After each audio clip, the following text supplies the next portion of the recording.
আসসালামু আলাইকুম ফ্রেন্ডস, আজকে আমি তোমাদের জন্য ডে 37 ক্লাস নিয়ে এসেছি। আজকে আমি তোমাদের নতুন একটা টপিক শিখাবো।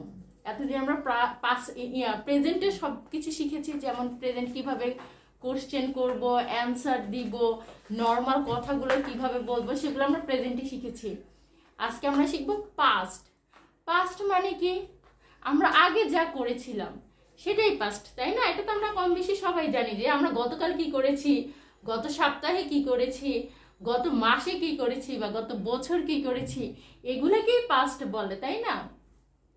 আমি কিন্তু তোমাদের টেন্স শিখাচ্ছি না। তোমরা আমার ক্লাসটা দেখলে টেন্স নিজে নিজেই বুঝে যাবে যে টেন্স জিনিসটা কি, বা পাস্ট টেন্স কি, প্রেজেন্ট টেন্স কি, ফিউচার টেন্স কি, এগুলো কি করবে তোমরা নিজে নিজেই শিখে যাবে। এতদিন আমি প্রেজেন্ট সিম্পলটা শিখেছি, আজকে আমি তোমাদের পাস্ট সিম্পলটা শিখাবো, যে সিম্পলে কিভাবে বলতে হয়। যে আমি গতকাল গিয়েছিলাম, তার আগের দিন গিয়েছিলাম, এগুলো আমরা কিভাবে বলবো তারপর কোশ্চেন করব, সেটার অ্যান্সার কিভাবে দিব। ওকে, তাহলে আজকে আর কথা না, আজকে ডে 37 ক্লাস করছি। ওকে, যারা এখনো ভিডিওটা সাবস্ক্রাইব করনি, দেখতে দেখতে একটু সাবস্ক্রাইব করো, অ্যান্ড সাথে সাথে শেয়ারটাও দিয়ে দিও। ওকে, দেখো আমি প্রথমে কি করব, সাবজেক্ট বসাবো, তাই না? আমাদের মেইনটা হচ্ছে সাবজেক্ট। যে সাবজেক্ট কে, আমি, উই, আমরা, যে কোনো সাবজেক্ট দিয়ে আমরা প্রথমে শুরু করব, তাই তো? I went to school yesterday. I went to school yesterday. আমি গতকাল স্কুলে গিয়েছিলাম। এখন দেখো এখানে ওয়েন্টটা কেন হলো? পাস্টের প্রথম হচ্ছে যে মেইন হচ্ছে যে এই ভার্বটার পাস্ট ফর্ম হয়ে যাবে। ভার্বটা কি পাস্ট ফর্ম হয়ে যাবে। যেই পাস্ট ফর্ম হবে সেই পাস্ট ফর্মের সাথে যে কোনো সাবজেক্ট তুমি ইউজ করতে পারবে। সাবজেক্টের কোনো মানে সাবজেক্ট ঠিক থাকবে, কিন্তু পাস্ট ফর্মটা চেঞ্জ হবে না। আগে যেরকম প্রেজেন্ট সিম্পলে যেমন এস, ইএস এগুলো অ্যাড হয়েছে, পাস্টের সুবিধা হচ্ছে তোমার সাবজেক্ট যেটাই আসুক এখানে ভার্বের কোনো চেঞ্জ হবে না, পাস্ট ফর্মই বসবে। বুঝতে পেরেছো? পাস্ট ফর্মটা পাস্ট ফর্মই বসবে। এখন তোমাদের মেইন এরিয়াটা হচ্ছে যে পাস্ট ফর্ম কোনগুলো সেইগুলো তোমাদের শিখতে হবে। যে গো হচ্ছে প্রেজেন্ট ফর্ম, তো বা ভার্বের বেস ফর্ম। এখন এই বেস ফর্মের পাস্টটা কি, পাস্ট ফর্মটা কি, সেটা তো আমাকে জানতে হবে। যেমন গোয়ের পাস্ট ফর্ম হচ্ছে ওয়েন্ট, গোয়ের পাস্ট ফর্ম ওয়েন্ট। এখন যদি আমি না জানি যে গোয়ের পাস্ট ফর্ম ওয়েন্ট, তাহলে আমি পাস্টের সেন্টেন্স কিভাবে মেক করব? পারবো সেন্টেন্স মেক করতে? পারবো না। এই জন্য আমাদের ফার্স্ট কাজ হচ্ছে যে পাস্ট ফর্ম কোনগুলো সেগুলো আমাদের আগে শিখতে হবে। যেমন গোয়ের পাস্ট ফর্ম হচ্ছে ওয়েন্ট, কুকের পাস্ট ফর্ম হচ্ছে কুকড, COOKED, কুকড। তারপর রানের পাস্ট ফর্ম হচ্ছে র্যান, ওয়াকের পাস্ট ফর্ম ওয়াকড, ইডি যোগ হবে ওয়াকড। তো এইভাবে যে আমার কোনগুলার ভার্বের বেস ফর্মের পাস্ট ফর্ম কোনগুলা, এগুলো আমাকে আগে জানতে হবে। জেনে তারপর আমি সেন্টেন্সটা মেক করতে পারবো পাস্ট সিম্পলের।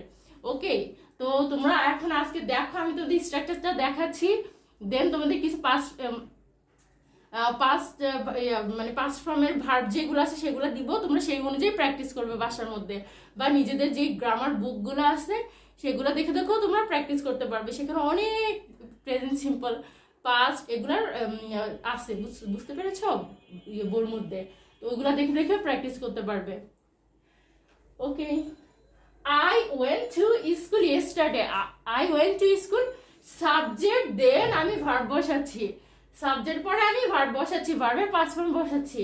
তাহলে দেখো I went to school yesterday, আমি গতকাল স্কুলে গিয়েছিলাম। গতকাল পাস্ট ফর্ম কোনগুলো, আগে যেটা করেছি যে কাজগুলো, তাই না? সেটাই তো পাস্ট ফর্ম।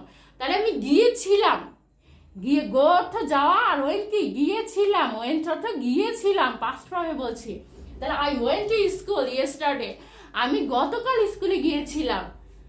তাহলে এখন যদি আমি বলি যে আমি গতকাল রান্না করেছিলাম, তখন এটার পাস্ট ফর্ম কি হবে? I cooked রাইস, আমি গতকাল ভাত রান্না করেছিলাম। I cooked rice, তাই না? আমি গতকাল I cooked rice, আমি ভাত রান্না করেছিলাম। আর যদি yesterday দিই তাহলে হবে যে আমি গতকাল ভাত রান্না করেছিলাম। এখন এই কুকড, এটা বেস ফর্ম কি? Cook, COOK, cook. আর এটার পাস্ট ফর্ম হচ্ছে কুড। এই পাস্ট ফর্মগুলোকে তোমাদের জানতে হবে। তাহলে সাবজেক্টের পরেই আমি সাথে কি বসাবো, পাস্ট ফর্মটা বসাবো। প্রেজেন্ট পাস্ট সিম্পল হচ্ছে সাবজেক্টের পরেই আমি পাস্ট ফর্মটা বসাবো। ওকে, তারপর এক্সটেনশন যার যেটা সেটা দিতে পারবে। তাহলে দেখো, আমি আজকে তোমাদের শুধু জাস্ট স্ট্রাকচারটা বুঝাচ্ছি যে স্ট্রাকচারটা কেমন হবে। প্র্যাকটিস ক্লাসটা আমি তোমাদের আরো ওয়ার্ড দিয়ে বুঝাবো। ওকে, তাহলে I went to school yesterday, আমি গতকাল স্কুলে গিয়েছিলাম। I went to college yesterday, আমি গতকাল কলেজে গিয়েছিলাম। I went to office yesterday, আমি গতকাল অফিসে গিয়েছিলাম। ওকে, প্র্যাকটিসটা এভাবে করবে। দেন উই মানে কি আমরা, দেখো উই আসছে কিন্তু ভার্বে চেঞ্জ হয় নাই। Then we went to school yesterday, আমরা গতকাল স্কুলে গিয়েছিলাম। We went to super shop yesterday, আমরা গতকাল সুপার শপে গিয়েছিলাম। বা we went to shopping mall yesterday, আমরা গতকাল শপিং মলে গিয়েছিলাম। এরকম যায় না অনেকে অনেক জায়গায়।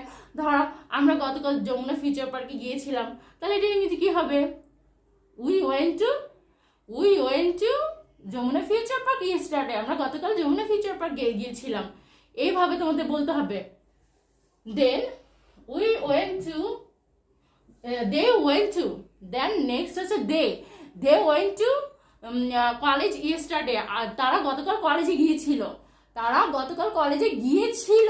দে went to college yesterday. They went to school yesterday, তারা গতকাল স্কুলে গিয়েছিল। They went to office yesterday, তারা গতকাল অফিসে গিয়েছিল।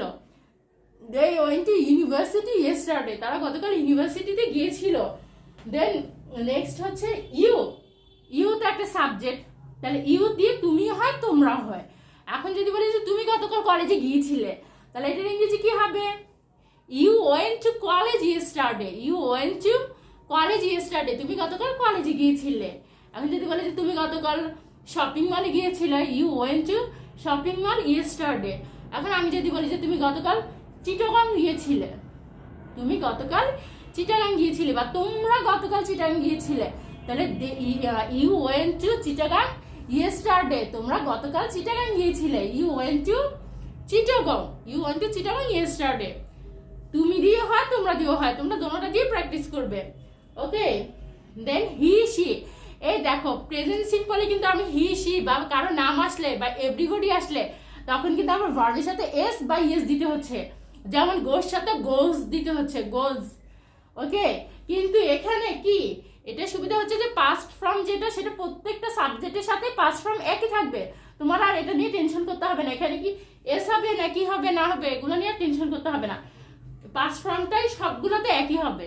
ওকে, তাই হি থাকলে ছেলেদের ক্ষেত্রে he went to school yesterday, সে গতকাল স্কুলে গিয়েছিল। এখন যদি সি বলি তাহলে সে গতকাল স্কুলে গিয়েছিল। আর যদি বলি সাকিব রাকিব যাই হোক না কেন, যে কোনো নাম আসুক বা যাই আসুক, Shakib went to school yesterday, Shakib গতকাল স্কুলে গিয়েছিল। বা Shakib went to Mirpur stadium yesterday, Shakib গতকাল মিরপুর স্টেডিয়াম গিয়েছিল। এইভাবে তোমরা তোমাদের যে সাবজেক্ট, যে কোনো সাবজেক্ট দিয়ে তোমরা যে father went to market yesterday, বাবা গতকাল মার্কেটে গিয়েছিল। বা mother went to shopping mall yesterday, মা গতকাল শপিং মলে গিয়েছিল। Sister went to beauty parlour yesterday, মানে কি সিস্টার মানে কি বোন, আপু গতকাল বিউটি পার্লারে গিয়েছিল। বা brother went to gym yesterday, ভাইয়া গতকাল জিমে গিয়েছিল। এভাবে তোমরা কি করবে, সাবজেক্ট চেঞ্জ করে করে ভার্ব তো পাস্ট ফর্মই বসবে। তো ভার্বের পাস্ট ফর্মগুলো অনেকগুলো শিখে এই সাবজেক্ট দিয়ে কি করবে, প্র্যাকটিস করবে। পাস্ট ফর্মের সুবিধা হচ্ছে তোমার প্রত্যেকটারই ভার্ব একই থাকবে। বুঝতে পেরেছো? তাহলে দেখো ভালো করে তোমরা এগুলো একটু বাসায় প্র্যাকটিস করো। আর আমি আগামী ক্লাসে কি করবো, প্র্যাকটিস ক্লাস নিব। ওকে, আল্লাহ হাফেজ।